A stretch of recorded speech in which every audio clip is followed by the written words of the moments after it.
Starting this broadcast from diplomacy, attending the SCO summit in Islamabad, India's External Affairs Minister Dr. S Jaishankar highlighted key issues including cooperation based on recognition of territorial integrity and sovereignty.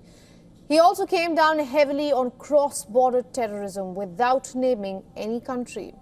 Recalling the SCO Charter, Jaishankar said that it was equally clear what the key challenges were, that is combating terrorism, separatism and extremism. He stated that if activities across borders are characterized by terrorism, extremism and separatism, they are hardly likely to encourage trade, energy flows, connectivity and people-to-people exchanges in parallel. Adding that cooperation must be on mutual respect, it is the first time in nearly a decade that an Indian foreign minister has travelled to Pakistan, even as the ties remain tense between the two neighbours.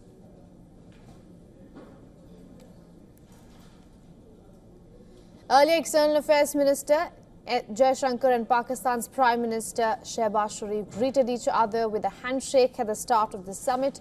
No bilateral meeting is scheduled between India and Pakistan, and Jaishankar's visit will strictly follow the SCO summit schedule only.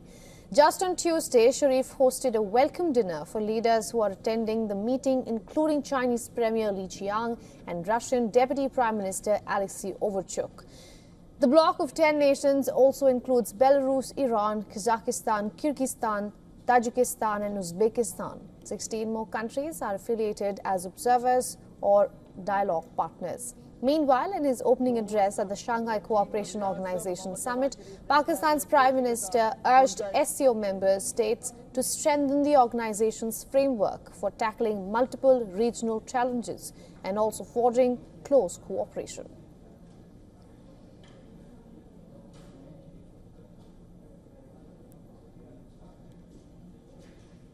Now,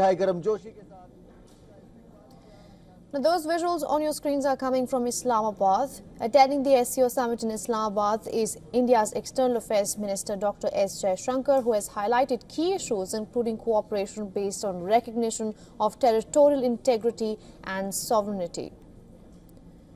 Also, recalling the SCO Charter, the Indian External Affairs Minister said that it was equally clear what the key challenges were, and that is terrorism, separatism and extremism. The handshake that you saw on your screens comes as it's the first time in nearly a decade that an Indian foreign minister has travelled to Pakistan, even as the ties remain tense between New Delhi and Islamabad.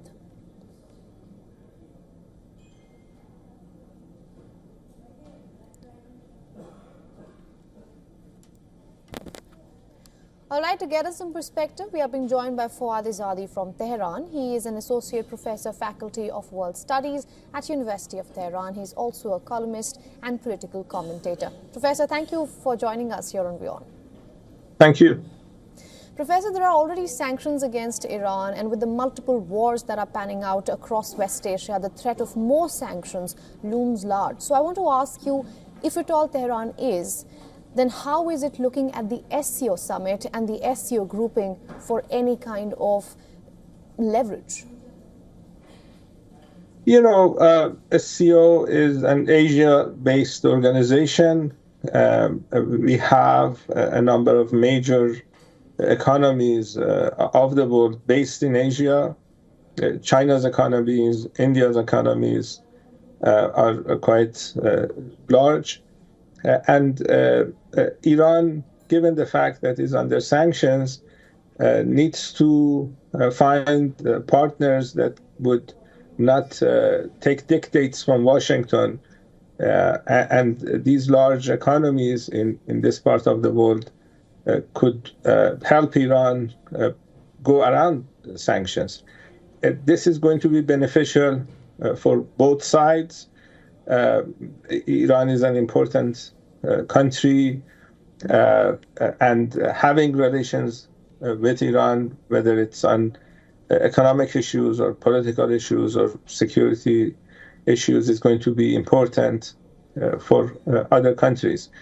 Iran-India relations are quite extensive, so that is the benefit for Iran and the other side to join SCO.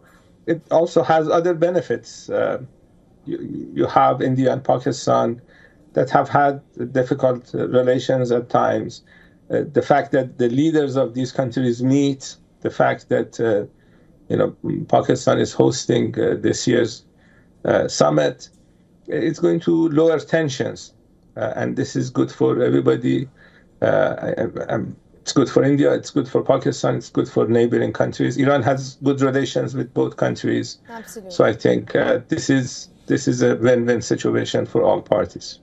Absolutely, Professor. You make a very important point. Iran is an important country and is an important member of the SCO. And that brings me to the next question. We were hearing that the Iranian vice president is going to attend the SCO summit. That did not happen. A lower level delegation has reached Islamabad for the SCO summit. Is there a messaging being sent by Tehran?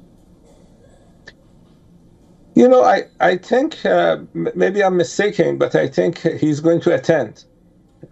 I think he's going to attend. Maybe there was a delegation that came in earlier, and if he doesn't attend, I don't think there is any message to be sent. Iran welcomes organizations that are not dominated by the West. So being a member of SCO, being a member of BRICS, is important for Iran, and Iranian government officials generally attend at the highest level. And if that doesn't happen, it's not due to any idea of sending a message. All right, Professor. Thank you so much for joining us on this broadcast and getting us your insights. Thank you. Now, Pakistan Bureau Chief Anas Malik spoke with Pakistan's Information and Broadcasting Minister Ataullah Tarar on the sidelines of the SCO meeting. Listen into some excerpts coming in from there. I have with me the Information Minister of Pakistan, Ataullah Tarar. Thank you so much for taking our time and speaking to WION. Two quick questions. Firstly, SCO. How big of a success is this for Pakistan? Is diplomacy back? Absolutely.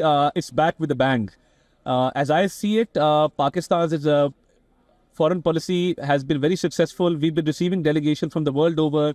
The Malaysian Prime Minister was here a few weeks back. The Saudi Investment Minister was here. We've received the Chinese Premier. The Chinese Premier and the Pakistani Prime Minister have jointly inaugurated the completion of the Gwadar International Airport, which is a strategic asset for us. And I believe that Pakistan's foreign policy and diplomacy is being appreciated the world over. There's been some progress when it comes to the bilateral relationship with India. There was a lot of skepticism with their foreign minister coming in. The rhetoric has been toned down from Islamabad and New Delhi, both in their speeches. Do you see an opening? Is this a positive gesture? I think the SCO is a multilateral forum, and it has its own protocols. But having said that, we welcomed all our guests in Pakistan, and the Prime Minister on last night's banquet received all the guests. He shook hands with all the guests. All the guests are welcome in Pakistan. So I think the multilateral forum protocols are observed, and we are trying that we should not violate any kind of protocol while welcoming our guests. Does that create an opening? You mentioned the handshake. It's the first visit by any Indian minister in 8 years, by any foreign minister from India in 9 years. Does that create an opening? I think the foreign relations are at times based on reciprocity. So let's see how it goes. All right. Thank you so much for taking us to WION. Thank you.